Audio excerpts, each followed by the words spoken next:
honor these police officers who protect us day and night. And as we do so, Lord, I ask you to place your hand of protection upon them to keep them safe from those who wish to harm them. I ask you, Lord, for an extra special blessing on the families who allow these officers to do what you have called them to do. As we continue in this evening tonight, I pray safe travel for everyone returning. And I ask you, Lord, to bless this food that we are about to receive to the nourishment of our bodies, and bless the hands that prepared it. In Jesus' name we pray. Amen. Amen. Please stand for the pledge of the flag. With me tonight is our Constable, Roddy Hayden, and our Congressman, Kevin Brady. They're going to be joining us in our pledge of the flag.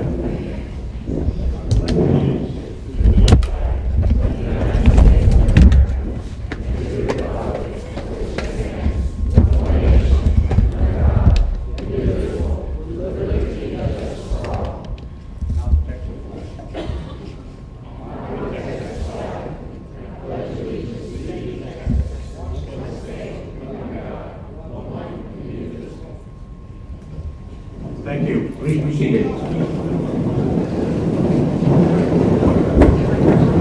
Speaker, with no power, we had some, not some pyrotechnics, but we had some cool music and some WWE wrestling kind of stuff going.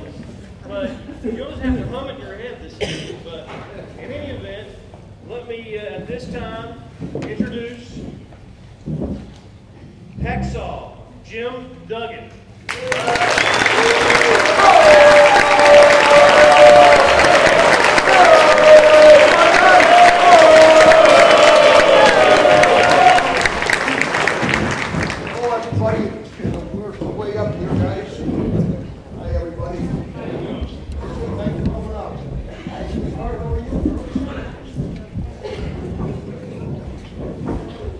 Okay, gotta do one more time, guys.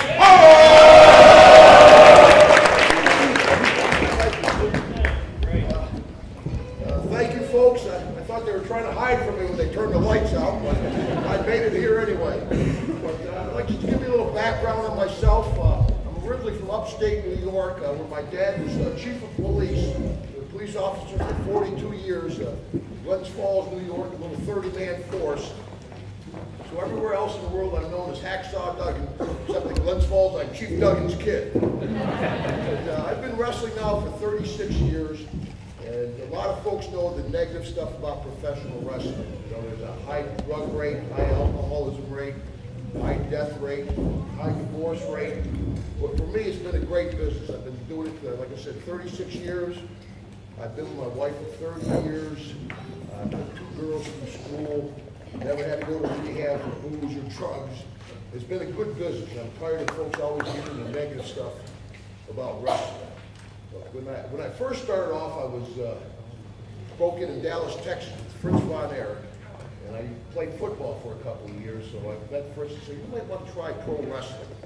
So I started off as Big Jim Dugan, with short hair and clean shaven. I wore a long gold bath coat to the ring.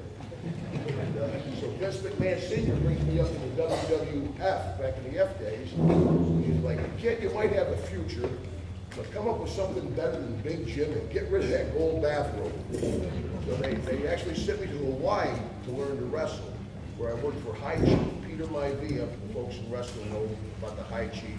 That's The Rock's grandfather. So I wrestled The Rock's grandfather, wrestled The Rock's father, and I may get Rock at WrestleMania. I didn't say it to the world.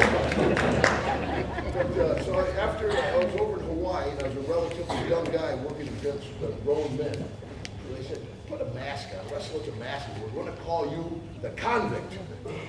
Well, great. Young guy, I'll do whatever they want. So I wore a mask, and then thinking back to my gold bathrobe days, I said, well, I'll try to spice up the mask. So I put little C's on my mask for the Convict. But the fans were like, why'd you put those ears on your mask? And I said, they're not ears, they're C's for the Convict. You know? So again, I come back to the WWF. I still didn't understand wrestling.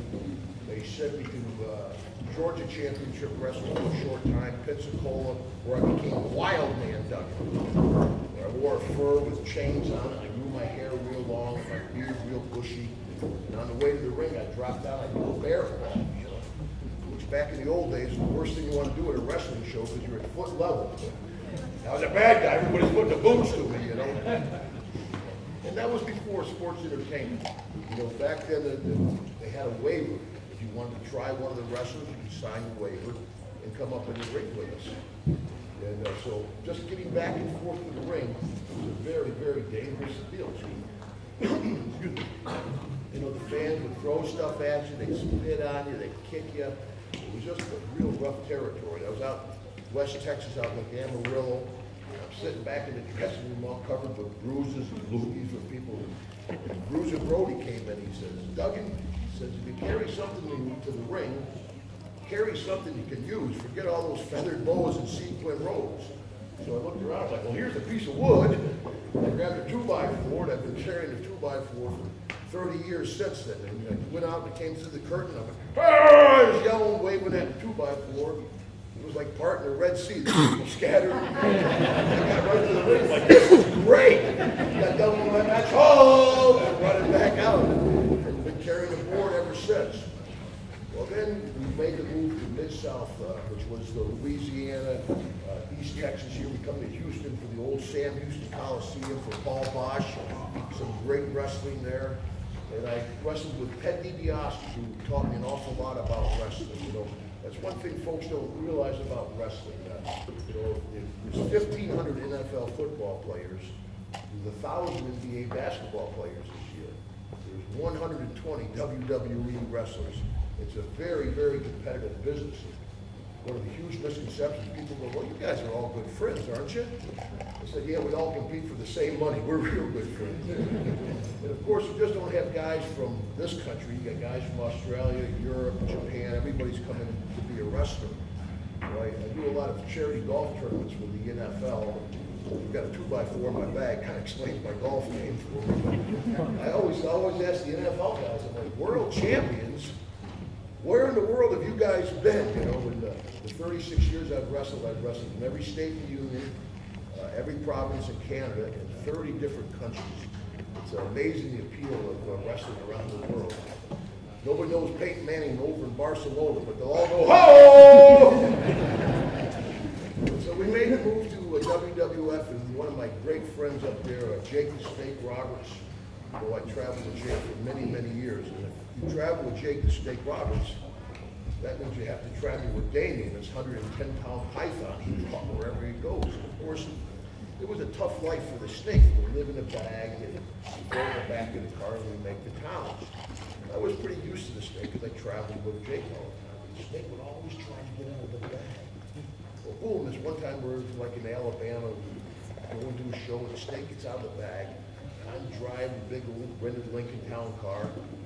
I look in the mirror, this huge, giant snake head over my shoulder, you know. It felt like Harry Potter almost. People are like, well, it's a python. Well, pythons aren't poisonous. I said, yeah, but a big snake like that will definitely bite your butt, you know. So we're flying down the road, and there's like a Cracker Barrel, and all the folks are out there in the rocking chairs, and the kids are playing. We go sliding into the parking lot. Jake and I jump out. We opened up the back door. We're fighting with the snake. Stuff it back in the bag and drive off. So, you know, to this day, people are going, you're not going to believe it. These guys had a giant snake in the back of their car.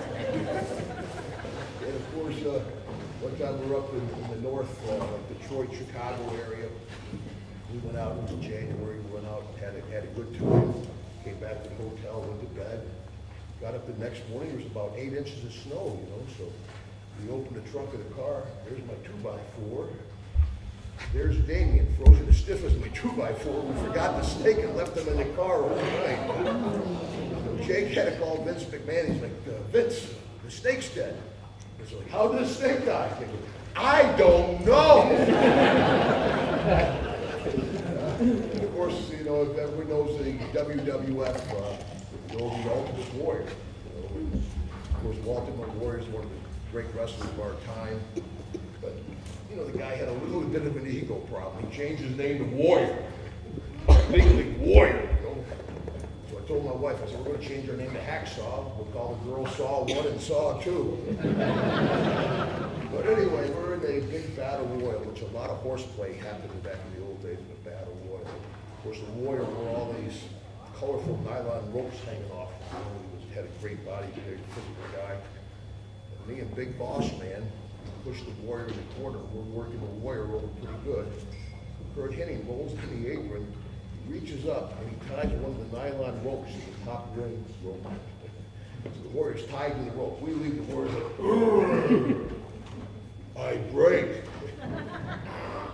Nylon. Goes around his arm like this, you know, so big ultimate warriors in the corner of the ring going, oh!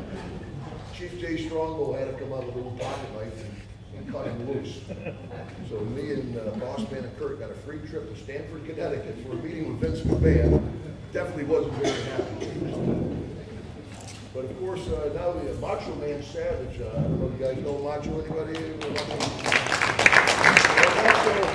What you saw on TV was the way Macho Man was. It was always like that. You know, you'd stop into a fast food place and be like, I'll have a burger, some fries, and maybe a shake. Like Macho Man, turn it down a little bit, relax, buddy. Well, anyway, we're going to do the deal where we're going to bring a cobra in instead of a python and fight Macho on television. Of course, Macho, he was wound pretty tight, so me and Ted DiBiase, the $1 Million Man, are like, geez, I'm not sure they got all that poison out of that cobra, Macho. I don't think they can get the poison out of a cobra. Ooh! So he goes up to Jake, he's like, Jake, I want the snake to bite you first. Jake's like, what are we talking about here in the dressing room? Yes, bite the snake, bite you. So Jake, he holds his arm out, and the cobra, boom, bites it. I didn't realize this, the cobra's bite, they chew, not like a regular snake would strike.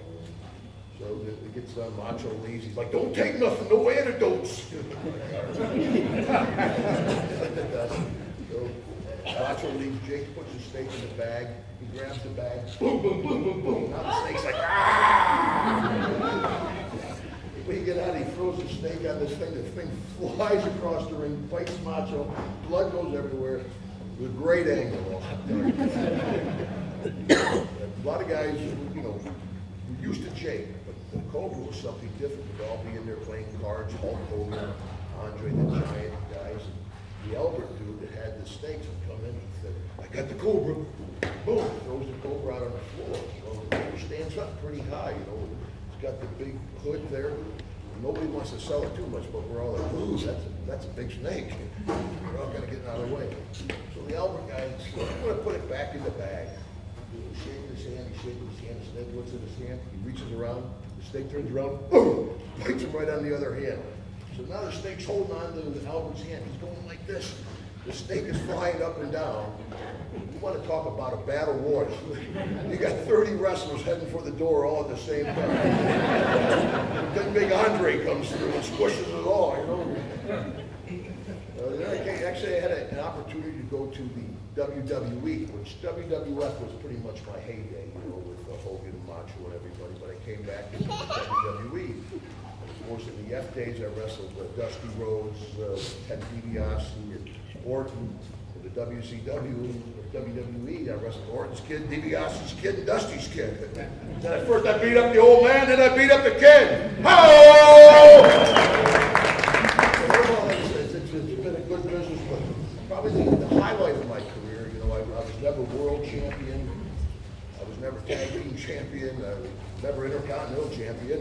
I was lucky to win a match at all, to tell you the truth. But the highlight was being from upstate New York. As a kid, my dad would bring me down to Madison Square Garden and go to the NIT. So to pull up in front of Madison Square Garden and see my name on the marquee, Hacksaw Jim Dugan versus Andre the Giant, there was a huge double whammy. Andre could be kind of an irritable giant. By the time I get on the airplane, I'd be sitting next to a businessman. He'd say, man, I had a rough day. Brother, let me tell you about a rough day. I just got done with a giant, and he still had villagers in his teeth from the night before. You know? But Andre, especially guys with long hair, Andre had this spot. He'd step up and he'd punch you and knock you down. Your hair would lay down. And he'd step on either side of your head, step on your hair, and then he'd grab your arms and pick you up. So it was a really unique way to pull your hair, but we picked up. Jake the Snake Roberts used to come back to the dressing room, his hair be sticking up. I hate when he does that. I just hate when he does that. But, you know, as I was talking earlier, you know, wrestling is a worldwide phenomenon. You know, we go over to Japan quite often. Japan's a big market for us, the Tokyo Dome and all through the country. Well, over in Japan, you know, personal space doesn't exist. So we're on the elevator at the Kyoto Plaza, like a 60-story hotel. We got to go up to the top floor. It's packed with Andre, myself, and a couple other wrestlers. And about 10 more Japanese guys come on. They're all like this, you know. So the elevator starts to go off, and Andre starts laughing. I look over at Andre, I'm like, what's going on? All of a sudden, you hear this worst farting noise you've ever heard in your life. And you can see like this yellow gas at the bottom of it. And I figure all the Japanese guys are shorter, so I'm up on my toes. I'm trying to stay above it, you know. And we keep going 4:55, 56, 57. I look at Andre and I said, Andre, why are you still laughing? I'm still farting.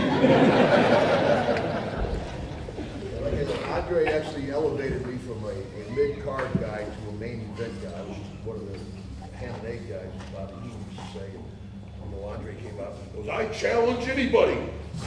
Of course, if there's a giant in wrestling, they're like, Dugan, come here. Get your 2x4, come here. Every giant there is, I have to wrestle, you know. So I run down there and I got my chin on Andre's belly. And like, I'm not afraid of you. And old Andre went to grab me and his thumb hit me in the lip.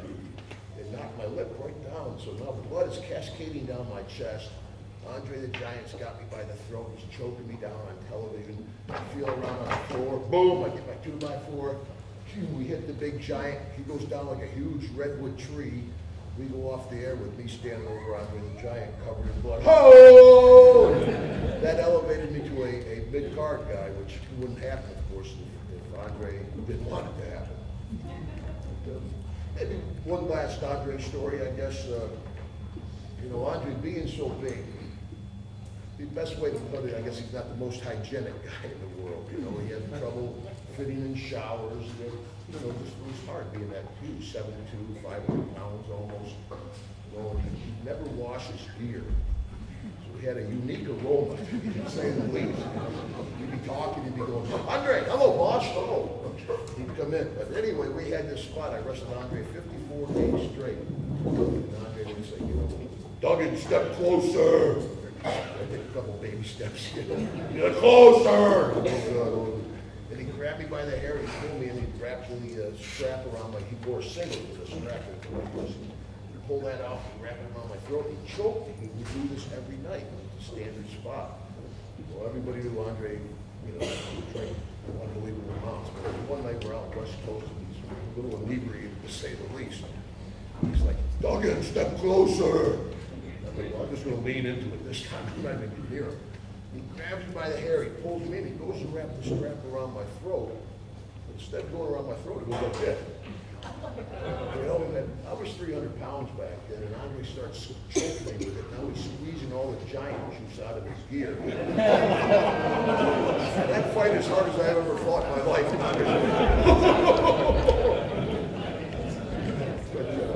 But we also just recently finished a reality show called Legend House.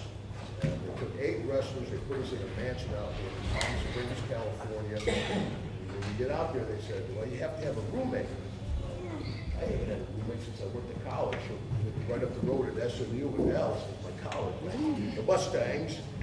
And I know Jimmy Hart pretty well, I know Hillbilly. You're rooming with Roddy Piper. Oh, God. So I didn't really know Roddy. So the first 2 days, it's like, yeah, how you doing, brother? Then we hit it off. The fans called it the bromance. But the one thing about living with Piper is I could get away with anything and blame it on Piper, you know. The first week was kind of quiet at the Legend House, so we put all the pool furniture in the pool just to spice things up, you know. So I waited until everybody went to bed. I can't throw the pool furniture in because it'll splash, you know, so I'm slowly setting it in. About that time, the night watchman can see his flashlight goes, oh! I'm hiding behind a palm tree, my heart's pounding, the night watchman goes by. He probably saw me, he's like that crazy wrestler. But anyway, so I get all the pool furniture in the pool. Next morning I go into the kitchen, Pat Patterson, Gene Oakland, all the office guys are in there. Like somebody really screwed up and going to pull the plug on the whole project. They threw all the pool furniture in the pool. I'm like, well, Piper wasn't in his bed last night. They're like, oh, that Piper! But folks, I just want to take a minute. I know it's getting hot and everything. I just want to thank everybody for coming out tonight. I want to thank you guys and women for your service, especially the stuff that happened at the Super Bowl and stuff like that. I'm sure you guys are aware that women, there's millions of people out there who really appreciate what you do. And I just want to say thank you for keeping me, my family, and the rest of us all safe. Thanks very much, folks. Mr. Aaron's been a member of Lone Star College System Police Department since June 2012. He served at the Kingwood campus, Tascasegee Center, and MSET Center. His Master Peace Officer license granted by the Texas Commission on Law Enforcement. He was selected to attend New Mexico Tech Incident Response to Terrorist Bombing Trainer Program. Officer Gutierrez has an extensive background in Texas law enforcement, having served the state for over 16 years as a deputy constable with Harris County, as an officer with the Kendleton Police Department before joining the Lone Star College Police. While serving in Lone Star College Police Department, Officer Gutierrez has responded to and resolved numerous incidents involving vehicle accidents, staff criminal mischief, criminal trespass, and medical assist. In addition to basic police and protective services, Officer Gutierrez routinely provides assistance to members of the campus community in the form of courtesy transports, vehicle assist, and classroom access. Due to his efforts, the college campus remains one of the safest and more crime-free areas in East Montgomery County. Officer Gutierrez's singularly distinctive accomplishments reflect great credit upon himself and the Lone Star College System Police Department. Officer Jesse Gutierrez.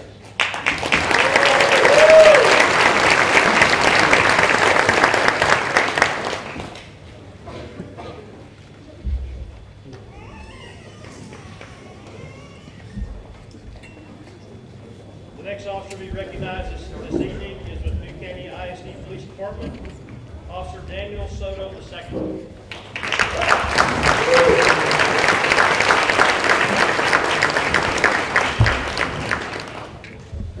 Officer Daniel Soto II volunteered to take over the K-9 position this year and has done an outstanding job in that position. He's positive, self-motivated, and enthusiastic about his job. He also volunteered to take over the Eddie Eagle gun safety program and has created a positive relationship with the elementary schools where the program is taught.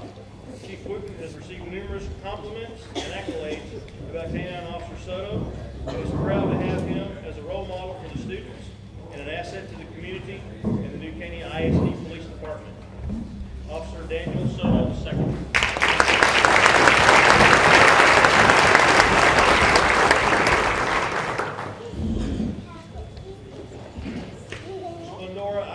Police Department, Officer James Walker.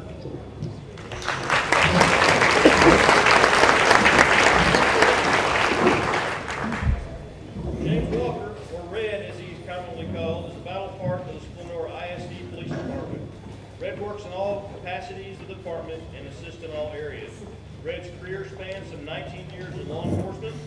There's not one particular thing that Red is getting this recognition for, but far too many to list, and he deserves it. It's an honor of Chief Dugan to recognize Officer James Red Walker.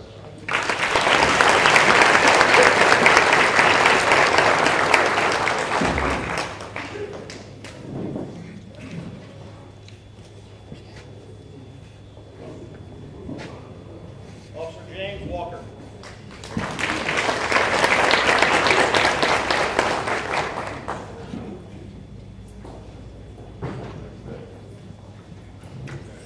City of Wood Branch Village Police Department, Officer Domingo Ricardo Montalongo.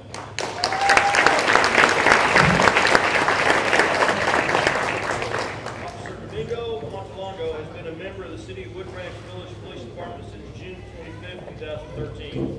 While employed as an officer of the city, he's responded to and resolved numerous incidents.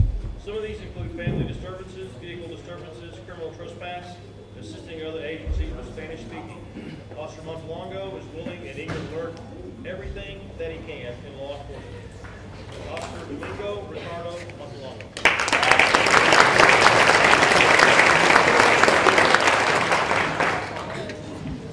City of Eric Tino.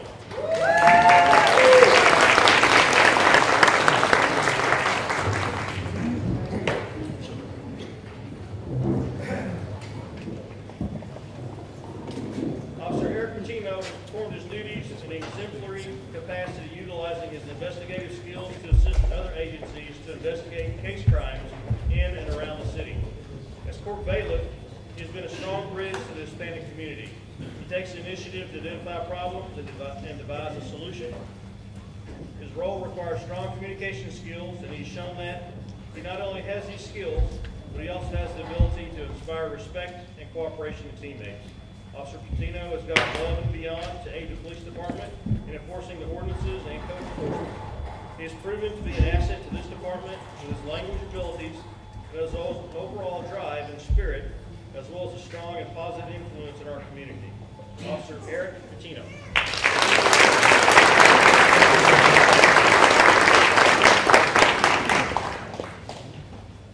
City of Splendora Police Department, Corporal Alex Maldonado.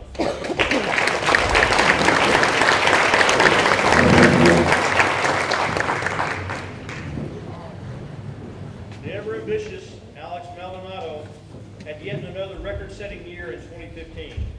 After setting the bar again for a number of arrests, successful convictions, and overall self-initiated activities, he turned his ambitions to a leadership role within the department. Officer Maldonado, now Corporal Maldonado, is the backbone of the patrol division. While training new officers, identifying deficiencies within the department, and providing solutions, taking over fleet maintenance and video evidence, he still continues to give 100% to patrolling the neighborhoods and prides himself on taking on unfamiliar tasks. Corporal Maldonado's unwavering integrity, patience, and understanding and dedication to the city is not what only makes him a great officer, but also a great husband, father, and friend. Corporal Alex Maldonado.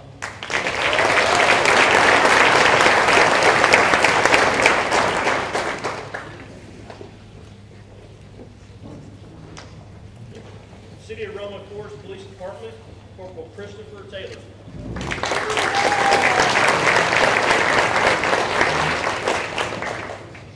After serving in the U.S. Air Force and then as a jailer for 3 years, Corporal Christopher Taylor started his career with the Roma Forest Police Department in August 2014. As a rookie with the department, with only 5 months into the year, he produced half of the entire department's total DWIs. This earned him the Rookie of the Year Hero Award for Mothers Against Drunk Driving in May of 2015. In 2015, Officer Taylor has once again produced the most DWIs among many other arrests. By this time, not just half, he produced 75% of the entire department's DWI arrests, many of which were felonies.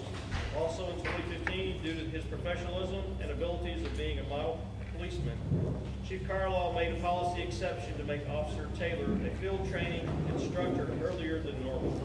And just last month, he was promoted to corporal, a first-line supervisor.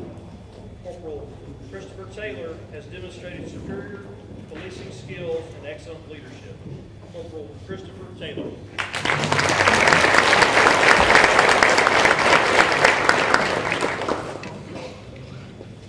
Montgomery County Constable Precinct 4, Deputy Brian Dunn.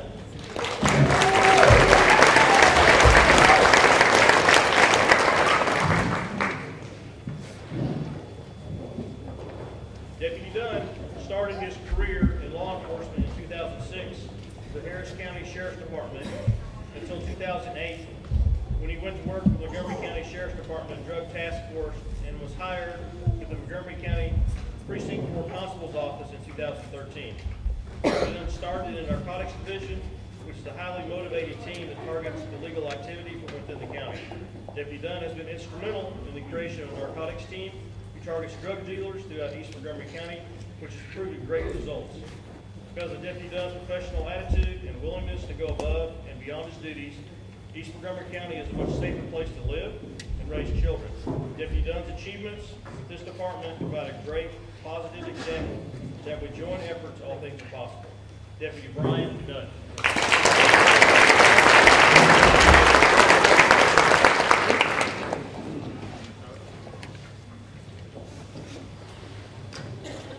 Montgomery County Sheriff's Department, Deputy Gary.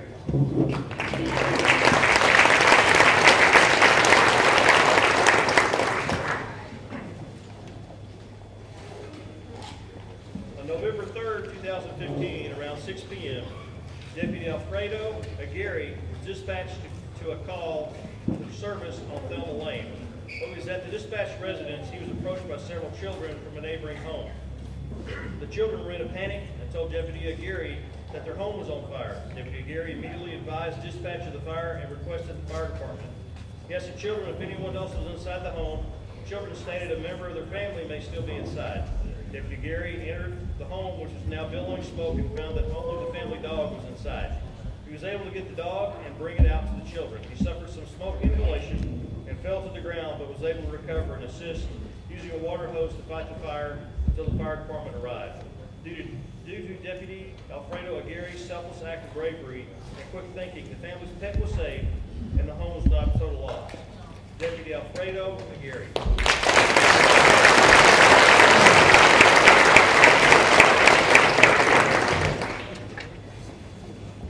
Montgomery County Sheriff's Department, Detective Christopher Evans.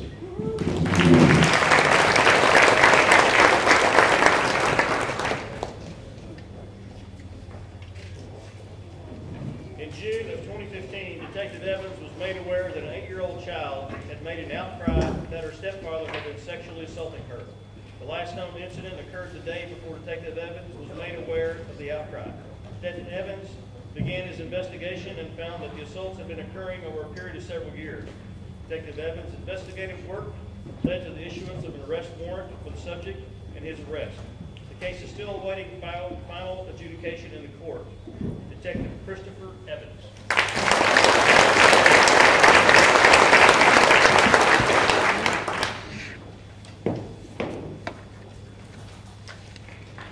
Texas Department of Public Safety, Trooper 2, Joshua Benson.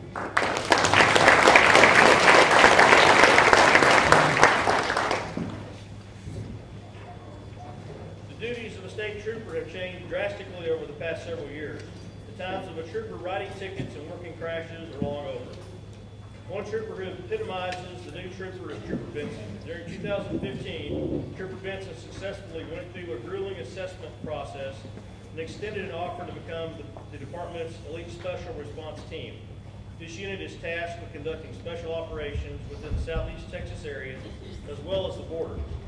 During 2015, Trooper Benson deployed on operation to the southern border for a total of 81 days. This alone deserves recognition, but what is truly a testament to his character and extremely strong work ethic is he was still able to lead all other troopers in the apprehension of intoxicated drivers, the total number of vehicles stopped, drug seizures, and the apprehension of criminals with nearly 200 arrests. Trooper Benson routinely puts the never-ending mission of keeping our community safe, the needs of the department and his fellow law enforcement officers before his. This type of unwavering dedication should be commended. Trooper 2, Joshua Benson.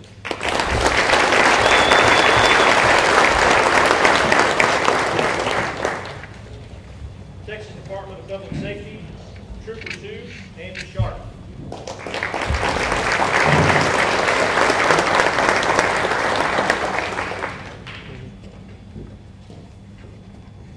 On July 25th, 2015, Trooper Andy Sharp was on his way home from a 9-day deployment to Roma, Texas as part of the Operation Secure Texas.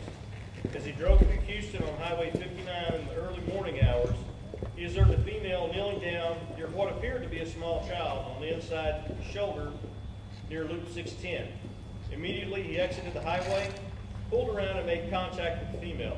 As he was pulling up, he observed the female was performing CPR on the small child, who appeared to be a year old. Trooper Sharp attempted to contact DPS Communications in Houston by radio, but was unable to due to his location. Trooper Sharp, thinking on his feet, called 911 on his cell phone. Operators were able to send EMS en route to the scene. Trooper Sharp performed CPR on the child, maintaining her vitals until EMS arrived on the scene. Trooper Sharp's quick thinking and life-saving actions ultimately saved the child's life. Trooper 2, Andy Sharp.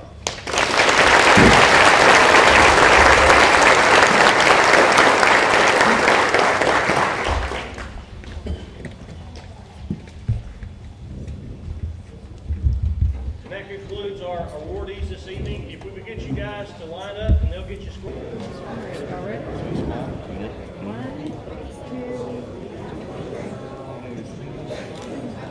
I'll just keep going.